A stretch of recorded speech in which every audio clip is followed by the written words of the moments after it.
Hey guys, so long time no see. Before I get talking about all the book related stuff that I want to talk about in this video, I just want to give you a quick update on why I essentially have not made a video in 3 weeks and why I didn't make a wrap-up video and why I just kind of fell off the face of the earth. Sorry, I'm still here, obviously.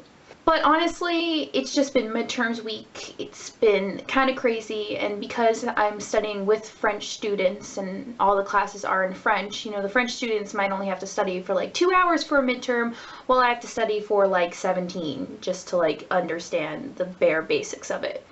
So I've been very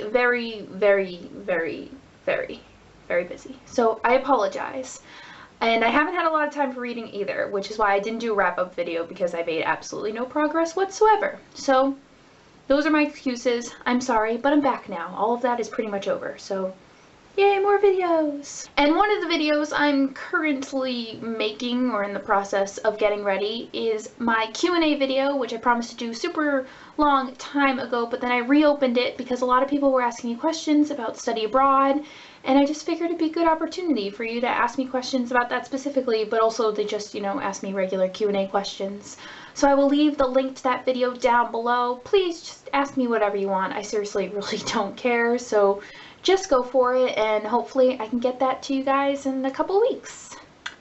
Hopefully. But for today's video, I want to do a little bit of an international book haul because I've bought a lot of books in Europe and in France and along my many travels, and I just want an excuse to show them all to you because some of them are kind of cool. So let's get on with it. The first book I'll show you guys is a book I've mentioned before, and I bought it because I thought it would help improve my French, and that book is The Hunger Games in French. I've been making very little progress with this. It's just been very difficult to get through because I'm neurotic and I circle every word I don't know and I look it up, so it takes me 10 minutes to read a page. But yeah, so it's a little difficult to get through. But I bought it at a chain bookstore in France, or at least in Paris. I'm not sure if it's throughout France, but definitely in Paris, called Gilbert Joseph. And what I absolutely love about Gilbert Joseph is, first of all, those books, the bookstores are just like huge. It's like 5 floors. It's amazing. But also when you're walking through and you're looking for your book, once you find it, there will always be a stack of that book that used copies and another stack with new copies. So you can get whatever you want. I got The Hunger Games used for 14.50 euros, which is close to $20, so yes, books are more expensive here. But honestly, it's just kind of worth splurging on because books are awesome. Yes. Now, I got The Hunger Games used, but I did buy one brand spanking new book at Gilbert Joseph, mostly because they were not offering used copies of this book, probably because it just came to France. And that book is The Fault in Our Stars in French. I bought this for 17 euros, so ouch. But totally worth it because it is my favorite book. I love it so much, and I really just kind of want to read it, probably not while I'm here, maybe over the summer. But I just want to read it because I want to see how the humor translates. I want to see if it would be like a direct translation, what the differences would be, you know, just little things like that. So I love this book, and I cannot wait to get started on it in another language. So as you probably picked up, I am really enjoying shopping at the Gilbert Joseph stores in Paris, and I have another book to show you that I got from Gilbert Joseph.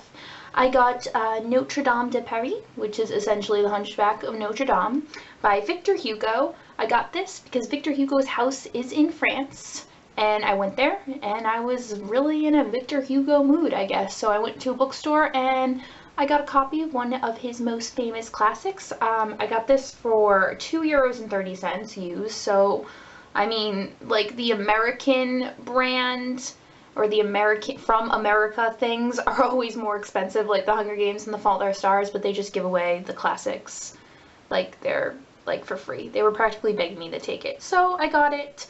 And if The Hunger Games is just too time consuming to get through, I might just switch to this because it's much shorter, as you can see.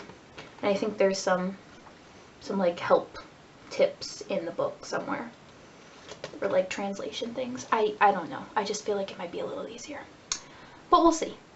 And speaking of Victor Hugo, I got another Victor Hugo book when I was actually in the south of France a couple weekends ago. I got Les Quatre Vents de l'Esprit, which I have no idea what that is in English. I don't know what this book is. I don't know what it's about. Just, they had a big marketplace in the south of France. I went to Aix-en-Provence, and there was huge markets, and people sell like food and handmade jewelry, and this guy just had this little book stand, and I just thought this was so like vintage looking, like, you know, it looks old. It's got like stains on it. I don't really care. It was just very vintage to me, and it was a cute little souvenir, and it was only €5. And I don't know, I just figured, you know, why not? And I really like the shade of green on the cover. I'm telling you, sometimes I'll just buy a book because I like the cover. So, yes, I don't even know if I'll ever read this. I might just keep it on my shelf because I think it looks pretty. That sounded terrible, but it's kind of true. Now, last weekend I had the opportunity to leave France, and I went to London for the very first time, and it was absolutely lovely. But while I was there, I knew there was one book in particular I just had to buy, because I just had to.